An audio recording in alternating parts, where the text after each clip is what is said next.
Bonjour à tous, je vais vous dire quelques mots sur la formule examen blanc 6 semaines pour réussir de la prépa Cap Barreau. J'ai choisi cette formule pour passer l'examen du CRFP1 et je tenais à vous expliquer mon ressenti sur cette préparation. Alors au début, quand j'ai choisi de faire une prépa pour l'examen, je ne savais pas si je devais choisir une prépa présentielle avec des cours ou une prépa examen blanc. J'avais peur d'un côté que la formation examen blanc ne soit pas assez conséquente pour me préparer efficacement à l'examen, mais d'un autre côté, je me disais que si je faisais tous les cours dispensés dans la prépa, j'aurais pas assez de temps pour moi pour réviser, pour me mettre à fond, et que ça allait me porter préjudice. Au final, j'ai fait un choix, et ça s'est avéré être le meilleur compromis. Pourquoi ? Eh bien, parce qu'en fait, la préparation des examens, c'est ce qui prépare le mieux pour le CRFP1. C'est comme ça qu'on progresse, et c'est comme ça qu'on sait ce qui est attendu, les exigences attendues de l'examen. Alors, ce qui était bien, c'est qu'en fait, dès le mois de juin, j'ai reçu un planning avec les thèmes, les différents thèmes des examens. J'ai donc pu, en ce sens, organiser mes révisions selon les thèmes, et ça m'a donné un planning, un échéancier. Et donc, j'ai pu m'organiser, mais à mon rythme. Si je voulais travailler le matin, je travaillais le matin. Si je voulais travailler le soir, je travaillais le soir, et ainsi de suite. Je ne sentais pas des contraintes particulières, puisque j'étais assez libre. Voilà. Ce qui était bien dans cette formule, c'est que j'avais donc des plans de cours, des actus, et j'ai pu bien progresser. Pourquoi ? Puisqu'en fait, les examens, les corrections ont lieu très rapidement. Je veux dire, on donne un examen, et je crois que c'est sous 3-4 jours, on a le corrigé type, et on a la correction de notre devoir.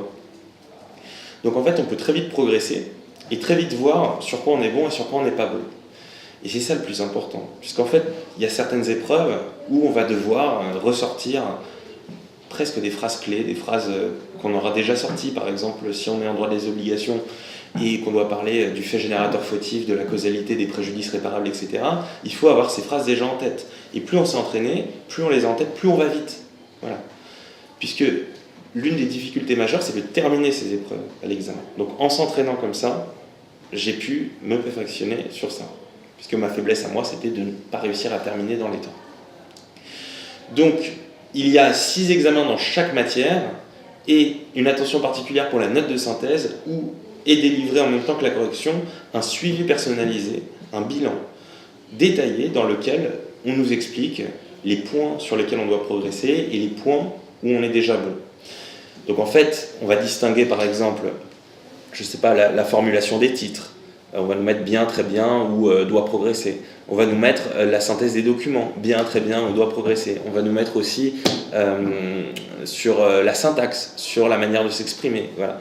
Et donc petit à petit, on peut prendre en compte ces remarques et progresser pour être confiant le jour de l'examen. Donc pour ceux qui sont inquiets, je vous rassure, 6 examens par matière, c'est largement suffisant, c'est même beaucoup, puisque c'est en moyenne 5 heures par examen, donc c'est assez conséquent. Toutefois, si vous pensez que vous n'êtes pas capable ou que vous préférez avoir des cours en plus pour vous motiver, alors effectivement, c'est peut-être pas la meilleure formule. Mais pour ceux qui souhaitent travailler de leur côté, à leur rythme, et qui veulent juste être un peu cadrés, c'est vraiment la formule qu'il vous faut et je la recommande. Voilà, je vous remercie.